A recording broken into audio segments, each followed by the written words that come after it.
What's up, y'all? Listen up.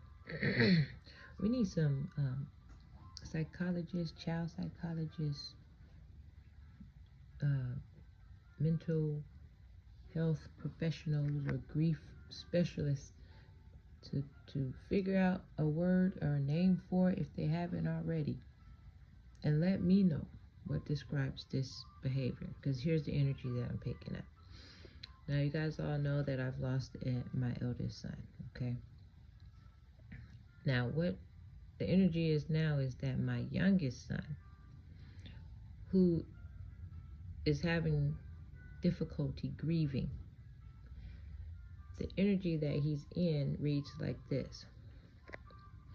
It says to me that he carries a fear of something happening to himself or something happening to one of his siblings or someone else in this family structure dynamic that he loves and cares for.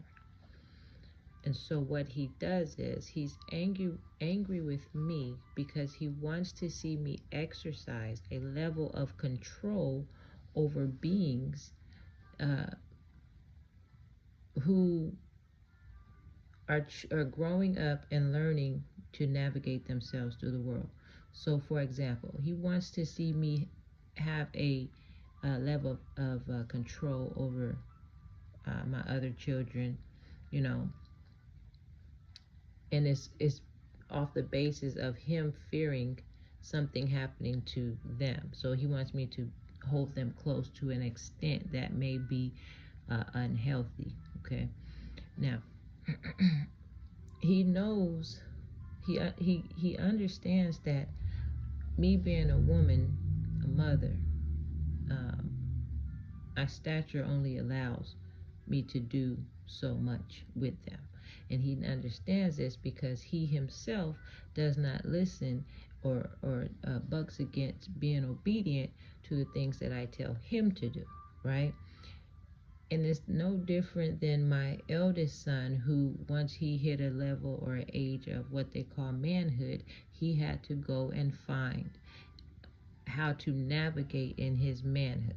Okay, so my youngest son knows this, that within men it is difficult for them to abide by the rules and the regulations and the things that I have set under my own household and my rules, my living quarters, um, with them growing up learning how to be individual men, right?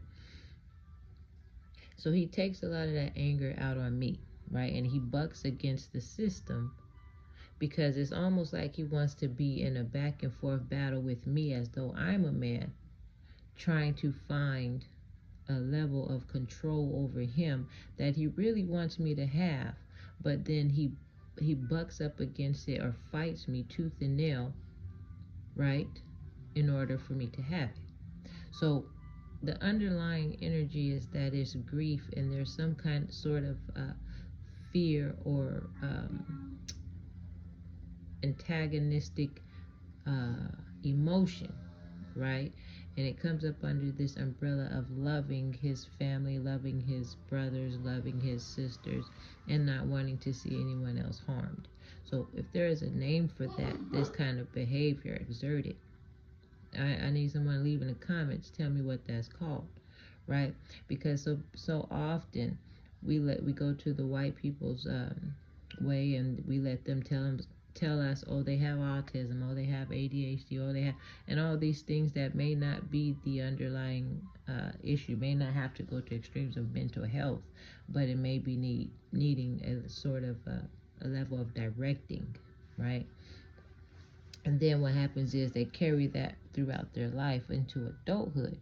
And then when they try to get a black woman, we don't understand it. We think, we just see the energy of him trying to bring mess and chaos and fighting and all these things our way, where we start to call them, you know, a bitch, or we start to call them, oh, you're being,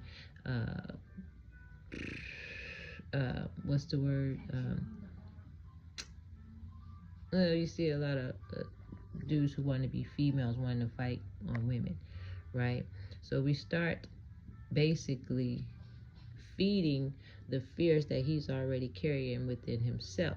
So when he's already feeling afraid, right, and feeling afraid in the emotion and the feeling of loving and caring for someone, then we do not help the scenario, because the only thing they know how to do at this point is to try to be overly tough above the feeling of inferiority, or above the feeling of sadness, or above the feeling of knowing that they have no control over when death comes, right? But they'll wear the mask and they'll put on the tough guy mentality, because society is already pushing into their foresight to put on a dress when you show a level of weakness, right? But it's strange how they tie the two of a man wearing a dress, if he shows any sort of weakness, to homosexuality and being femininized, when the feminized men or guys who do wear the dresses and the makeup try to be overly aggressive onto a woman and fight her. So it you guys are causing a lot of confusion. So if you know the name that defines this kind of behavior, going through grief or never having really dealt with grief, leave it in the comments and let me know. I'll talk to y'all soon.